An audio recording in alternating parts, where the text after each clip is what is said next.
CEM-vivant.com pour mieux vivre avec les ondes électromagnétiques de notre quotidien. Présente Sud Radio, la santé demain, Gilles Goncalves. Bonjour et bienvenue sur Sud Radio dans l'émission La Santé Demain, une émission qui donne la parole aux acteurs de la santé, de la médecine en général et de la santé au naturel en particulier. Aujourd'hui, on va parler de périménopause, de ménopause et de phytothérapie clinique, c'est-à-dire de la médecine par les plantes, avec le docteur Marie Coupleux. Bonjour. Bonjour Gilles. Vous êtes docteur en pharmacie, vous êtes formé en naturopathie et aromathérapie à l'université de Paris 13.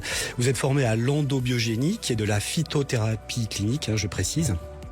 Vous alternez entre une pratique de consultation en cabinet et la pratique en tant que pharmacienne en officine spécialisée à Paris. Vous êtes enfin chargée de cours en phytothérapie et aromathérapie dans plusieurs universités et également formatrice au sein de l'Institut d'endobiogénie, médecine préventive et intégrative. Donc on entend parfois différents termes, périménopause, préménopause, ménopause, postménopause. Mais qu'est-ce que cela signifie? Commençons par la périménopause. Alors la périménopause, déjà c'est un terme qui est médical. Et ce qu'on entend aussi beaucoup partout sur les réseaux et ce que la femme va utiliser comme terme, c'est pas forcément périménopause, c'est je suis en préménopause. En fait c'est la même chose globalement. Préménopause étant le terme plus populaire, plus vulgarisé en fait pour le grand public. Alors la périménopause c'est quoi? Déjà il faut savoir que c'est un phénomène qui est naturel, c'est quelque chose qui est physiologique et qui va traduire une période plus ou moins longue pendant laquelle la femme va avoir des variations hormonales qui vont conduire en fait ces variations à l'arrêt des règles, donc des menstruations, et donc de la capacité que va avoir la femme à ovuler et donc à procréer. Donc c'est ça la périménopause. À côté de ça, on a la ménopause. Donc la ménopause, c'est l'arrêt total des cycles. Donc la femme n'a plus de règles. Et donc le fait que l'ovaire ne produise plus de follicules et donc d'ovocytes et donc l'arrêt total de la procréation. C'est quoi, c'est 12 mois sans règles? C'est ça. Alors la définition médicale, c'est pour qu'on confirme une ménopause à une femme, il faut qu'elle ait 12 mois sans règles. Parce que évidemment, pendant la période de périménopause, comme on a des variations hormonales, on peut avoir des cycles qui sont plus longs, donc de 60 jours, 65 jours. On peut avoir 6 mois sans règles et puis hop, ça revient. Mais il suffit qu'il y ait un cycle qui revienne et on n'est toujours pas en fait ménopausé. On est toujours dans la fameuse période périménopause. Voilà. D'où le nom périménopause. Voilà, on est autour de la ménopause. Et puis vous avez en fait le dernier terme, alors qui est pas forcément très utilisé, mais qu'on peut trouver, qui est la post-ménopause. Et ben là, c'est quand vraiment on a donc passé 1 an sans règles et on définit la femme comme ménopausée, donc elle n'a plus cette capacité en fait à procréer. D'accord, donc on a fait le tour, périménopause autour, ménopause c'est le moment fatidique et post-ménopause c'est tout ce qui se passe après, voilà. Avec tous les changements que ça comporte. Quels sont ces changements par exemple? Alors déjà il y a déjà des changements avant d'être en ménopause. Quand on parle de la périménopause, en fait ces variations de cycle vont générer chez la femme un certain nombre de symptômes, alors qui sont plus ou moins marqués en fonction de la femme bien évidemment. C'est lié en fait aux ovaires qui fonctionnent moins bien, donc on a moins de progestérone dans un premier temps, donc on a des cycles qui vont éventuellement se raccourcir. On va avoir un syndrome prémenstruel qui va être plus marqué, donc on peut avoir des douleurs au niveau des seins, on peut avoir un ventre qui est plus ballonné. Plus irritabilité. Et voilà, j'allais arriver. Des troubles de l'humeur qui sont pas forcément contrôlables par la femme, je préfère le dire, pour les hommes. C'est-à-dire que, mais on le sait. Oui, mais c'est bien de leur dire parce que des fois c'est aussi une période qui est difficile à gérer pour les accompagnants et il faut bien comprendre que la femme elle a pas forcément d'emprise là-dessus. Ça veut dire que les hormones on peut pas agir dessus. Et donc on voit son comportement changer sans pour autant pouvoir contrôler en fait la vague d'agressivité qui arrive au bout de 10 minutes ou la déprime juste avant les règles qui arrive. Donc c'est important de le souligner. Voilà, c'est assez paradoxal. Et c'est aussi une période qui est hyper difficile à gérer pour la femme parce qu'en fait, elle se voit changer et elle n'a pas la main dessus. Parce qu'en fait, c'est ses hormones et c'est son corps c'est la nature. Du coup, elle n'a pas la main dessus. Donc parfois, c'est un peu... ça fait peur. Ça fait peur, puis on ne sait pas vers quoi on va aller. Perte de contrôle. Ouais, perte de contrôle. Puis en plus, ça se passe à un âge un peu particulier puisqu'on est... La périménopause, ça varie en fonction des femmes, mais en général, c'est 47, 48, 49, 50, 51. Puis après, on a la ménopause qui va arriver autour de la cinquantaine. Et donc, c'est une période en fait particulière où la femme sent que sa féminité lui échappe. En plus, les réseaux sociaux véhiculent quand même beaucoup de choses. Les enfants, il y a des problématiques. Les enfants ont grandi, donc ils vont éventuellement partir, ce qui est normal et c'est une bonne chose. Donc on a ce qu'on appelle le syndrome du nid vide. Donc les enfants quittent le nid familial et la femme va se retrouver non seulement avec des hormones qui baissent, un corps qui peut changer parce que justement l'organisme va s'adapter à cette baisse hormonale. On va se retrouver avec son conjoint. Et parfois, le fait d'avoir des enfants, ça masque des dysfonctionnements dans le couple pendant des années. Donc, soit on a fait une bonne politique de l'autruche et on s'en est pas rendu compte avant, et il suffit que les enfants partent et on se dit... Ça y est, le couple est de nouveau mis en avant avec les problèmes qui sont sous-jacents à ce couple depuis longtemps. C'est ça, qu'on n'a pas voulu voir. N'ayons pas peur des mots. Non, mais il faut parler des choses. C'est plus facile quand on aborde des choses plutôt que de faire la politique de l'autruche. Et à une transition d'âge où on se dit... J'ai la cinquantaine, 52, 53, j'ai plus toute la vie devant moi non plus, j'ai pas 25 ans. Donc qu'est-ce que je vais faire pour les 40 ou 50 prochaines années de ma vie ? Oui, c'est vrai que là, vous mettez en évidence le fait que, pour la plupart des femmes, c'est pas tant que le phénomène physiologique, mais c'est aussi la peur de ce qui va se passer. Je connais mon corps depuis ces dernières années de telle et telle manière. D'un coup, je perds le contrôle total. Mais qu'est-ce qui se passe ? Qu'est-ce qui va m'arriver ? Oui, et puis qu'est-ce que je vais devenir ? Parfois, c'est aussi un âge où les hommes vont trouver des compagnes plus jeunes. Ah. Oui. Et donc du coup, ça ne fait que renforcer la croyance de la femme de je suis moins féminine, je suis moins attirante, je suis bonne à mettre au rebut, mes ovaires ne fonctionnent plus alors que ce n'est pas le cas. Et c'est là aussi un grand point sur démystifier la ménopause, je pense. Allons-y. Voilà, où on dit, en tout cas moi on m'a appris en tout cas à la fac, alors où j'étais pas très attentive en cours, où j'ai retenu que ce que je voulais bien retenir, que en fait à la ménopause les ovaires ne fonctionnent plus. Donc on produit plus d'œstrogène, mais c'est pas le cas. Donc ils servent plus à rien. Ils servent plus à rien, donc vous servez plus à rien. Les enlever. Voilà, vous êtes donc bonne à mettre au rebut. Hystérectomie. Voilà, mais c'est pas le cas. En fait, les ovaires continuent toujours à produire un petit peu d'œstrogène. Alors certes, à un niveau beaucoup moindre qu'en période d'activité de vie génitale, et c'est normal puisque quand on est en activité génitale, le but, la mission de l'organisme, c'est de pérenniser l'espèce. C'est de procréer, c'est de faire des enfants pour que l'espèce humaine ne s'arrête pas. Donc notre corps est programmé. Donc je vais avoir une comparaison qui est que quand on est dans cette période-là, on a à peu près 10 œstrogènes pour un récepteur. Donc on est inondé d'hormones, nous les femmes. Ce qui explique aussi toujours notre côté cyclotimique qu'on a déjà avant la ménopause. Parce que le but, c'est que si jamais il y a fécondation, il faut que le corps soit prêt à pouvoir aller jusqu'à une grossesse et un accouchement. Et quand on arrive en ménopause, l'ovaire change de fonctionnalité, il va fonctionner à un niveau moindre. Et la comparaison, c'est qu'on va avoir un œstrogène pour 2 ou 3 récepteurs. Donc c'est pas qu'on en a plus, c'est qu'on en a moins. C'est ça. Donc les femmes, déjà, vos ovaires continuent à fonctionner. Et le corps va s'adapter, bien évidemment, parce que la différence entre 10 et 1, c'est énorme. Et donc il va trouver une adaptation qui s'appelle l'aromatisation. Donc on va utiliser une enzyme qui s'appelle l'aromatase. Testostérone qui se transforme en oestrogène. Voilà, on va prendre les androgènes, donc plutôt les hormones masculines. On va faire la DHEA, l'androsténione, et on va la transformer en œstrone, qui est un œstrogène un peu moins performant que l'œstradiol, mais qui va avoir son rôle. Ouais. Et ça explique aussi pourquoi les femmes dans ces périodes-là se plaignent parfois d'avoir un peu des signes de virilisation. Donc vous entendez des femmes qui vous disent « j'ai des poils qui poussent, j'ai du poil au menton ». La voix qui peut devenir un peu rauque. Et puis surtout, la grosse problématique de la périménopause et de la ménopause, c'est la prise de poids. Ouais, c'est ça. Donc en plus, on perd sa féminité et en plus, on grossit. Alors on va reprendre ça tout de suite, cher docteur Marie Coupleux. CEM-vivant.com pour mieux vivre avec les ondes électromagnétiques de notre quotidien. Présente Sud Radio, la santé demain, Gilles Goncalves. De retour avec le docteur Marie Coupleux, nous étions en train de parler de périménopause, de ménopause, de post-ménopause, de l'adaptation du corps et de la virilisation. On peut reprendre ce point-là, s'il vous plaît. Oui, on n'avait pas fini. On parlait poil. Donc effectivement, le poil de grand-mère, des fois, on entend les femmes dire j'ai des poils de grand-mère. Voilà, c'est lié donc à l'aromatisation. Mais il y a un autre problème, un autre facteur qui rentre en ligne de compte, c'est la fameuse prise de poids. Qui n'est plus en fait la prise de poids gynoïde qu'on a justement pendant cette période d'activité génitale où on va prendre plutôt des hanches. Et les femmes se plaignent de dire mais je prends du ventre alors qu'avant j'avais pas de ventre. Donc ça rajoute aussi à l'inconfort de la femme. Et donc là, ce qui se passe, justement, c'est comme on n'a pas assez d'œstrogène, on va aller chercher les hormones mâles, donc les androgènes, et on va donc du coup avoir la même problématique que les hommes, c'est-à-dire commencer à prendre du poids au niveau donc de la masse abdominale.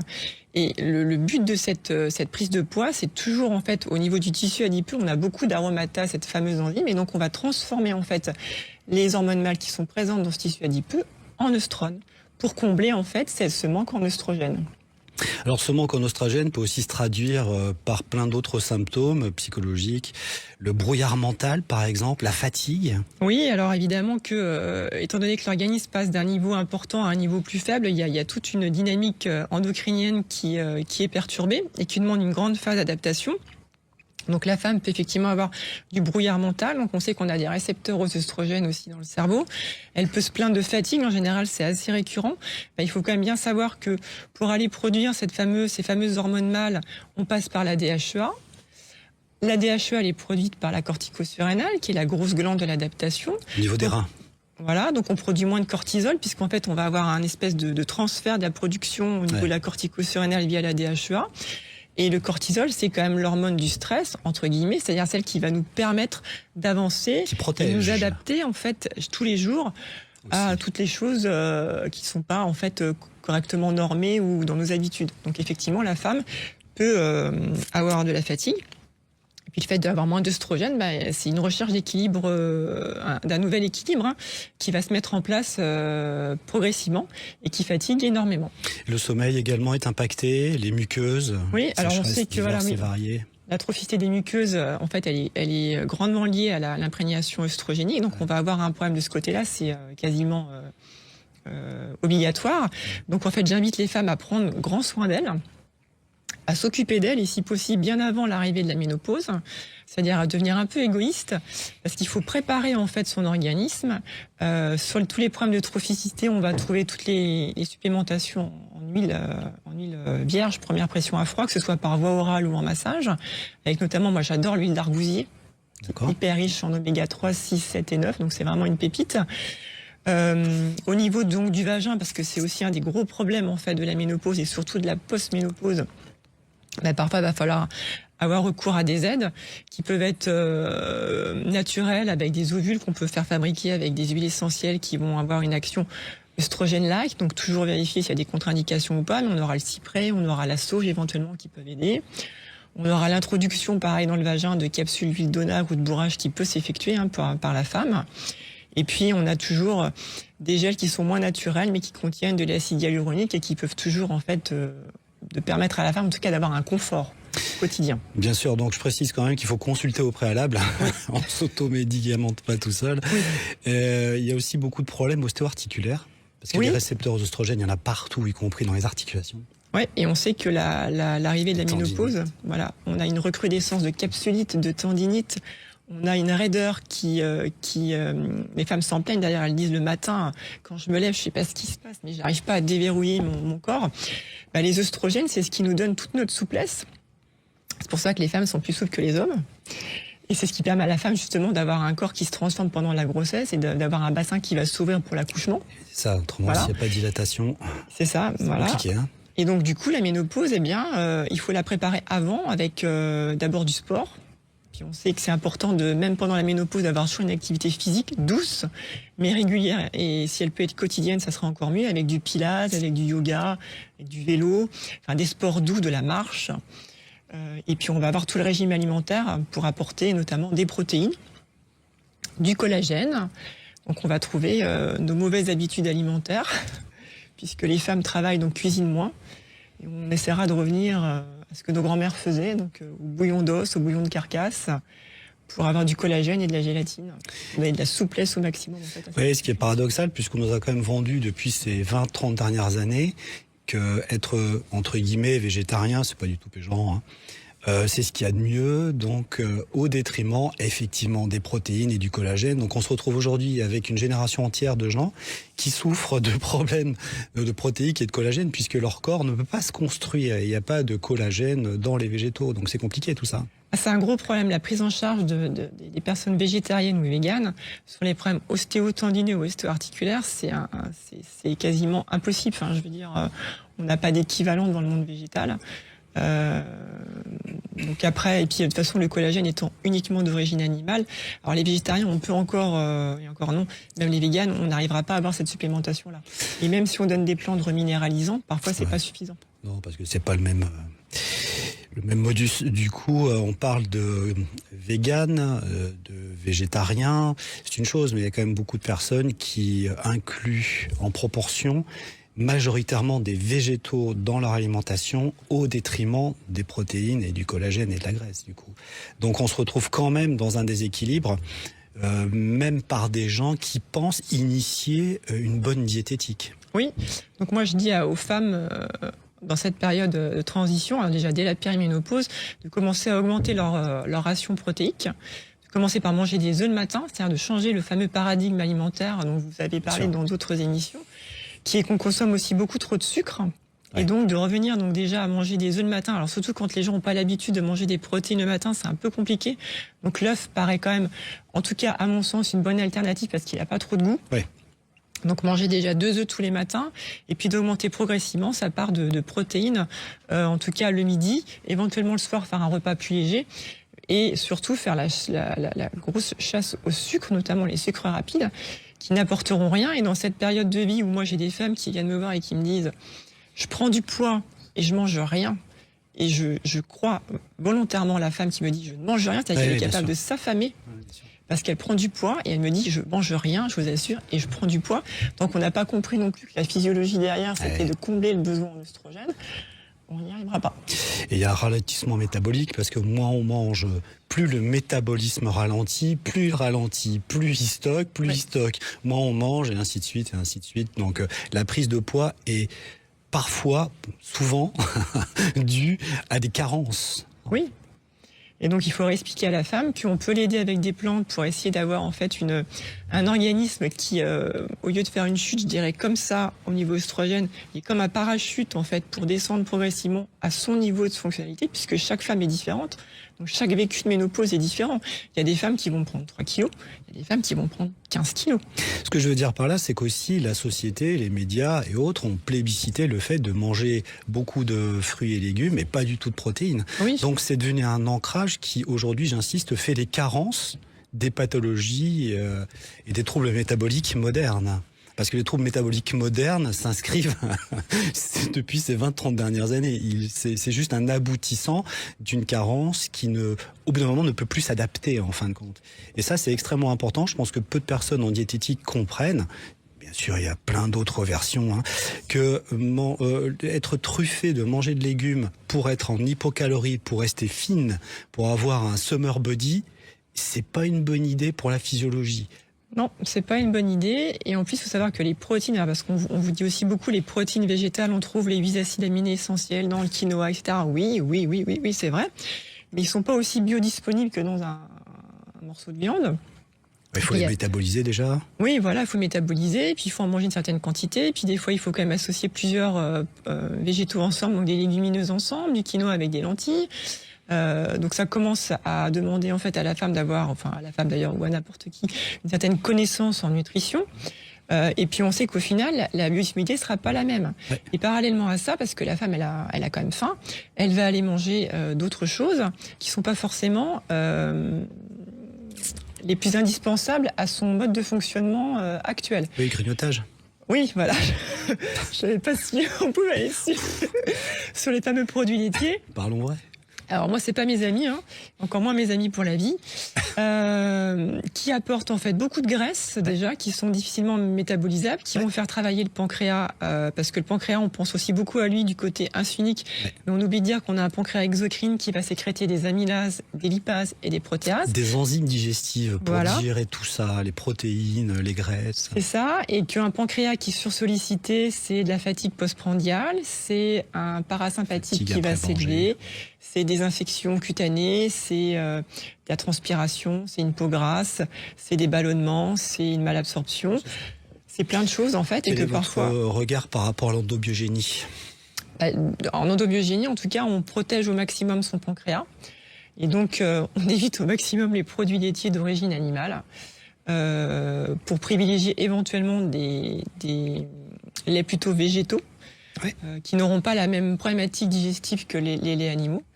Et en plus, les laits animaux apportent beaucoup de calcium, certes, parce que c'est ce qu'on va mettre aussi en évidence pendant cette période de vie particulière. On va vous parler de l'ostéoporose, qui est un risque, c'est vrai, parce qu'on sait que les œstrogènes protègent. Bien sûr. Donc, comme on en a moins, on risque de déclencher une ostéoporose.